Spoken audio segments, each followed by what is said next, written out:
నమస్కారం, మీరు చూస్తున్న టీడీ న్యూస్ కేఎన్ఆర్. మార్చి 24, 2025 రోజున కరీంనగర్ మాజీ మేయర్ యాదగిరి సునీల్ రావు గారు పలువురు బీజేపీ నాయకులతో కలిసి మీడియా సమావేశాన్ని ఏర్పాటు చేశారు.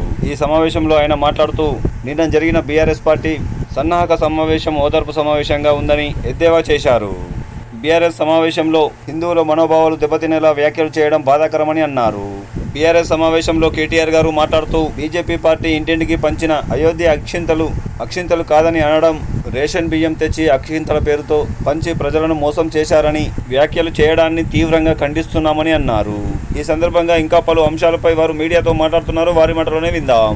ఈ సమావేశంలో వీరితో పాటుగా మాజీ కార్పొరేటర్లు, బీజేపీ జిల్లా స్థాయి, నియోజకవర్గ స్థాయి, నగర స్థాయి, డివిజన్ స్థాయి నాయకులు, కార్యకర్తలు తదితరులు పాల్గొన్నారు. మాజీ ఎంపీటీసీలు తదితరులు పాల్గొనడం జరిగింది. ఇప్పుడు కరీంనగర్ మాజీ మేయర్ వై సునీల్ రావు గారు మాట్లాడుతున్నారు. వారి మాటలోనే విందాం.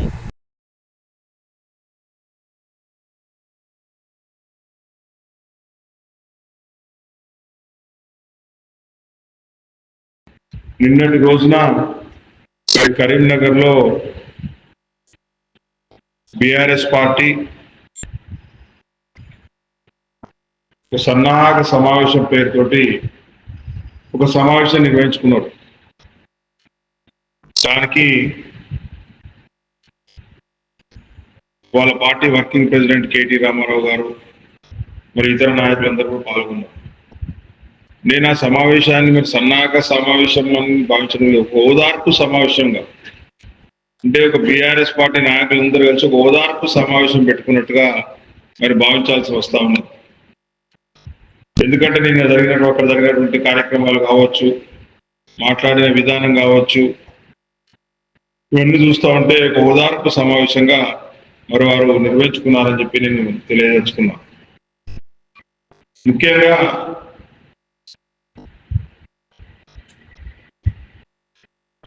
వారు సమావేశం పెట్టుకుంటే ఎవరికి అభ్యంతరం లేదు. ఎంత పెద్ద బహిరంగ సభలు నిర్వహించుకున్నా ఎవరికి అభ్యంతరం లేదు. కానీ ప్రతిసారి కూడా హిందువుల మనోభావాలను కించపరిచే విధంగా, హిందూ సమాజాన్ని అంతా కూడా కించపరిచే విధంగా వారు అయితే మాటలు మాట్లాడుతూ ఉన్నారో అది చాలా బాధాకరం అని చెప్పిస్తున్నారు, తెలియజేస్తా ఉన్నారు. మళ్ళీ నిన్నటి రోజున కూడా కేటీ రామారావు గారు అయోధ్య నుంచి వచ్చిన అక్షంతలు కావు, రేషన్ బియ్యం తీసుకొచ్చి అక్షంతల పేరు మీద మరి ఊరూరా పంచిండ్రు, ప్రజలను మోసగించిండ్రు, అయోధ్య లేదు ఏది లేదని చెప్పి వారు మాట్లాడడం జరిగింది. దానికి వారు మాట్లాడినటువంటి రికార్డుల సాక్ష్యంగా మరి నేను పేర్కొంటా ఉన్నాను. ఇది చాలా దురదృష్టకరం.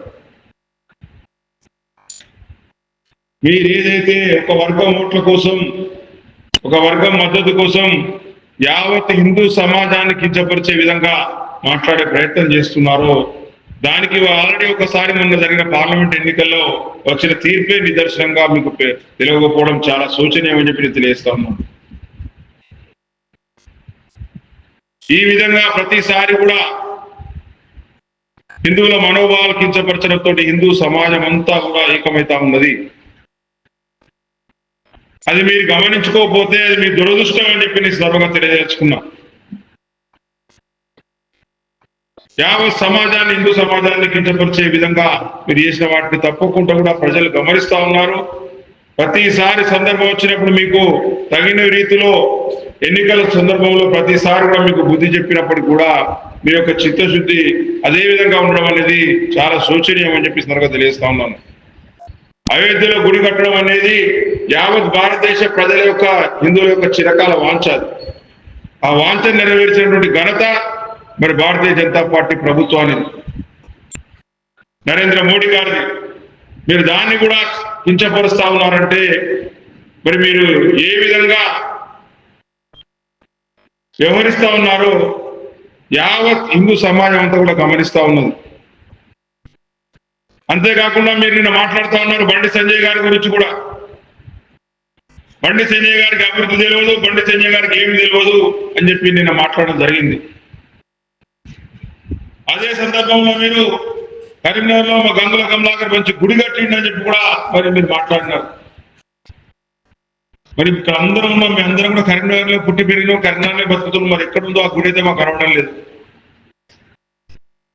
గుడి పేరుతోటి మీరు పునాదులా వేసి తప్పితే ఇప్పటి వరకు ఒక్క ఇటుక పిల్ల కూడా పెట్టినటువంటి ఘనత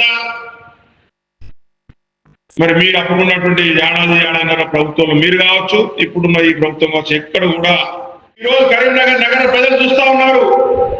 ఇప్పటి వరకు 200 కోట్ల రూపాయలు వెచ్చించి మారేటువంటి 2 వైపులా 2 గోడలు 2 వైపులు ఇంత మట్టి పోసి 200 కోట్ల రూపాయల నిధులు ఏ విధంగా తీసుకున్నారనే విషయాన్ని కూడా మరి కరీంనగర్ నగర ప్రజలకు త్వరలోనే చెప్పబోతా ఉన్నాం. ఏ విధంగా 100 కోట్ల రూపాయలు కట్టే వెచ్చించి చెక్ డ్యాములు కడితే చెట్టు డ్యాములు ఒకటే బాగా కూలిపోయినాయో అవి కూడా సజీవ సాక్ష్యాలుగా అక్కడ కనబడతా ఉన్నాయి. ఇది మీ హయాంలో జరిగిన అభివృద్ధి. బండి సంజయ్ గారి హయాంలో బ్రహ్మాండంగా మరి కరీంనగర్ లో జరిగినటువంటి రోడ్లు, డ్రైనేజీలు, లైట్లు, పార్కులు, ప్రతిరోజు తాగుతున్న మంచినీరు, 24 గంటలు తాగుతున్న మంచినీరు, ఇవన్నీ కూడా ప్రజల కళ్ళ ముందు కనబడతా ఉన్నాయి.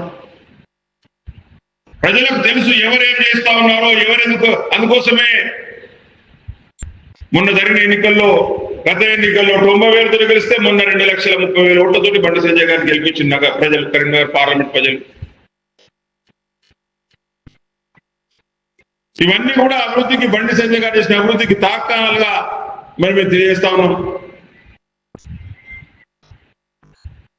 ఇవన్నీ కూడా తెలిసి కూడా మరి మీరు మోడీ గారి నాయకత్వాన్ని, భారతీయ జనతా పార్టీ నాయకత్వాన్ని విమర్శించడం అనేది సూర్యుని మీద ఉంగువేయడం లాంటిదిగా నేను తెలియజేస్తా ఉన్నాను. మీరు పెట్టుకోండి, రకరకాల సమావేశాలు పెట్టుకోండి, రకరకాలుగా ప్రజలు చెప్పుకోండి మీ పార్టీ కార్యక్రమాలు. అంతేగాని మీ పార్టీ కార్యక్రమాల కోసం ఇంకో వర్గాలను, ఇంకో మతాలను, ఇంకో సమాజాలను మరి చులకన చేసి మాట్లాడే ప్రయత్నాలు మాత్రం మానుకోవాలని చెప్పి కూడా సందర్భంగా నేను తెలియజేస్తా ఉన్నాను. ఎప్పటికైనా మీరు ఎన్నిసార్లు హిందూ సమాజాన్ని కించపరిచినా అన్నిసార్లు ప్రజలందరూ సంఘటితం అవుతా ఉంటారు. ఇంకా పెద్ద ఎత్తున కూడా మీకు వ్యతిరేకంగా సమాజం అంతా కూడా ఒకటే పరిస్థితి వస్తుంది. ఇది మీరు గమనించుకోవాలి. అయోధ్య లేదు, ఏమీ లేదు, అక్షంతలు లేవు, రేషన్ బియ్యం అక్షంతలు అయోధ్య నుంచి రాలేదు. ఇదంతా బీజేపీ పార్టీ ఆడుతున్నటువంటి డ్రామాలని చెప్పి మీరు ఏదైతే మాట్లాడుతూ ఉన్నారో అది చాలా కూడా విచారకరంగా వ్యక్తమిస్తా ఉన్నాను నేను.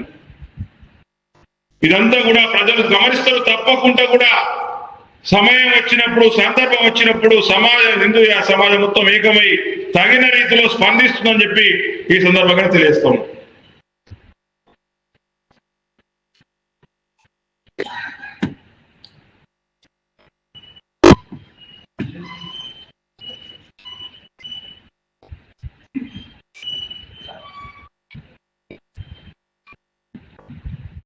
మీరు చూస్తున్నది టీటీ న్యూస్ కేఎన్ఆర్. మరిన్ని వార్తలు, వార్తా కథనాల కోసం సబ్స్క్రైబ్ చేయండి, షేర్ చేయండి, లైక్ చేయండి.